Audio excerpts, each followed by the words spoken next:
The Lord bless you, YouTube family. It is Sunday, the 19th of July, 2015.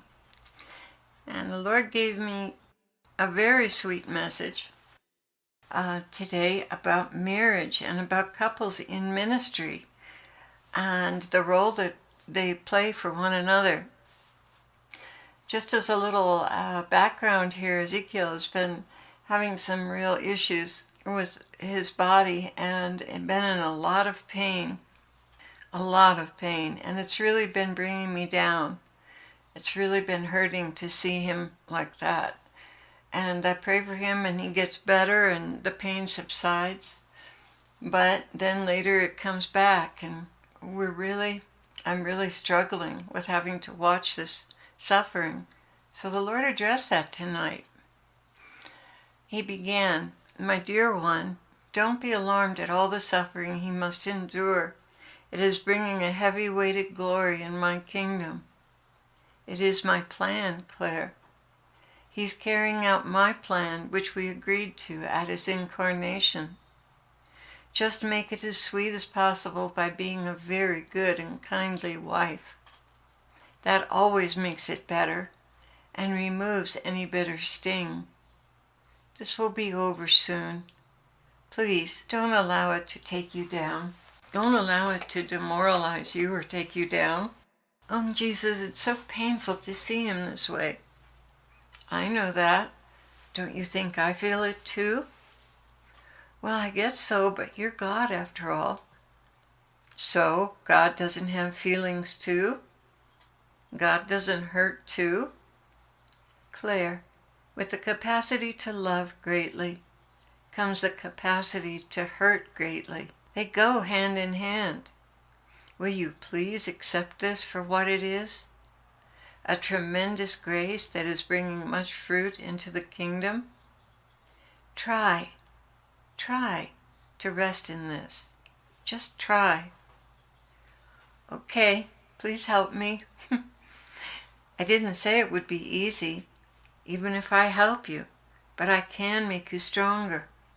We all have a cross to bear. All, including me. I am still carrying a cross for humanity. There's no getting away from it. As long as there's contention in the body, accusation or pain of any kind, or even one unsaved soul, I will suffer. Because we are united as one, the grace of supporting the work that delivers salvation to the souls is spread around so that no one person must carry the brunt of it. I did the major work of opening the doors of heaven and paying the price. Now you must keep the soil well tilled, planted, watered, and protected until the harvest. This requires hard work and sacrifice. With it comes suffering and burdens, which are distributed among the body according to the capacity of each one. We all have to play a part. When one hurts, all hurt. When one rejoices, all rejoice. You cannot separate the parts of the body. They all must be under one head. When husband and wife choose to be a team for me, the load is evenly distributed. As you well know, many times when you are down, he is up. And when you are up, he is down. This is all in my economy, so that each has a share and no one faints from the burden. Not only are you supporting one another, but your meekness in carrying your particular cross at any moment teaches you humility, without which you can easily lose every virtue and all the spiritual growth you've gained in this life. I am continually strengthening both of you in supporting one another and in humility. Even in secular marriages, this principle applies. There is a yoke, and each is to have their part in pulling the load. Through this, the children learn as well as grow up to be balanced. Yet Satan has done so much to upset the order I arranged, because it is a model of the church, my body, and distorting the role of the father figure brings the whole model down till it's no longer recognizable. That's one reason why I hate divorce. It interrupts the pattern that I designed to function in raising up children. They grow up wounded and bent in the wrong direction. Even though the enemy has destroyed it, yet I have sent the graces to restore souls. But it is much more difficult now that the model is shattered. Yet for me, nothing is impossible. I wanted you to understand that this role he is playing was agreed upon before birth, that it is his honor and nobility to do this for me. It demonstrates perseverance, loyalty, and selfless sacrifice to establish my kingdom. Claire, if you look at it as an honor, it will be easier for you. I suppose so, Lord. I'll try. You can see this dynamic at work in Heidi and Roland Baker's life, in Graham and Teresa Cook's life. There's a ministry there, and both are contributing and supporting it, although it seems like only one is. In reality, the hidden partner carries the heaviest burden. This is greatly misunderstood by the body, as it is now.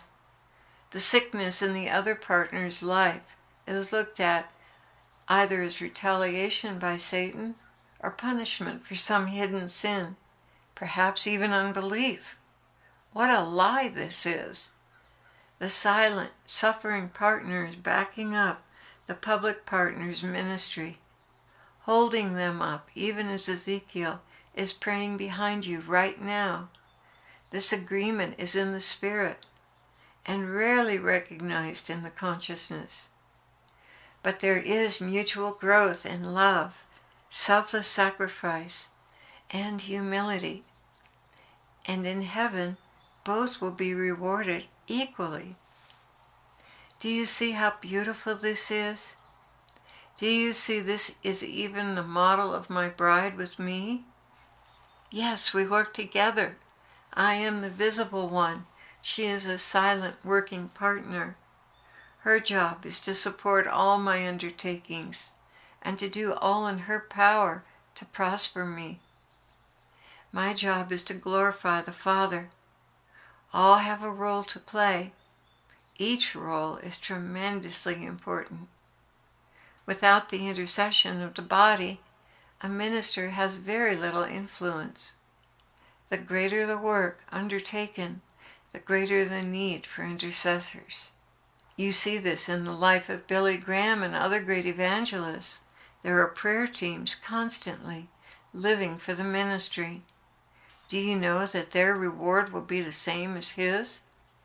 Yes, all of these invisible, self-sacrificing prayer warriors will also receive thrones from which they will rule when I return. The public partner is exposed to much danger, vanity and pride continually trying to gain a foothold.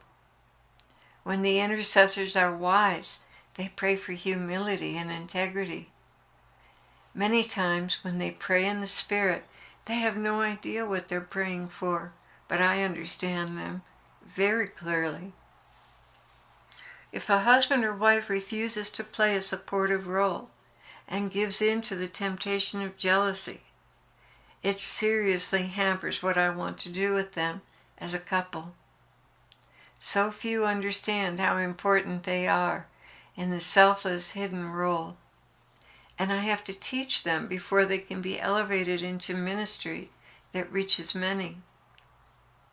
Their greatest downfall will happen at the weakest point, and many times that's their marriage.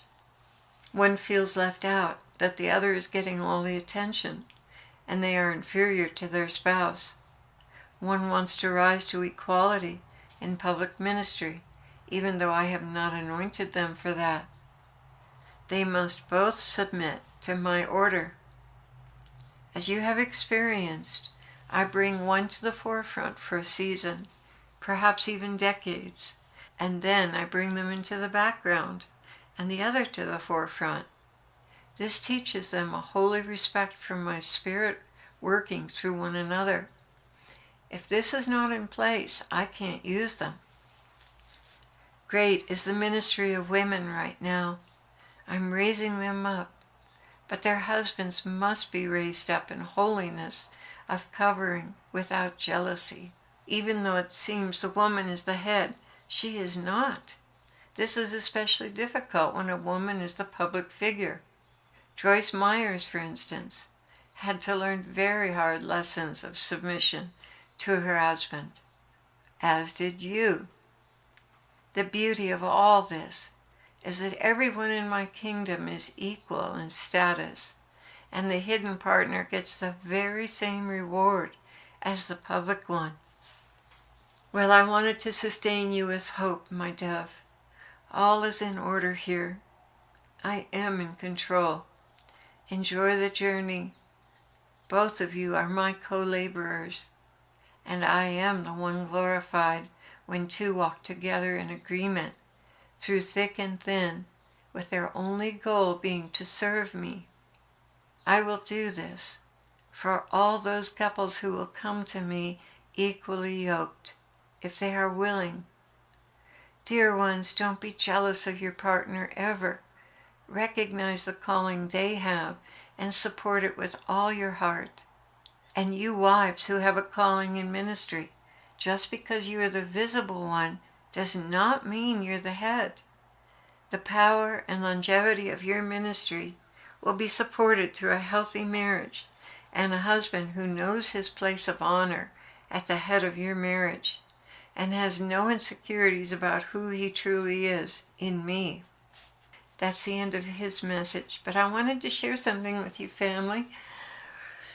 Due to many pressures from the outside, oh my gosh, we have a cottonwood tree that was prolific this year, and you just wouldn't believe the cotton. You rake and the next morning you wake up and it's everywhere.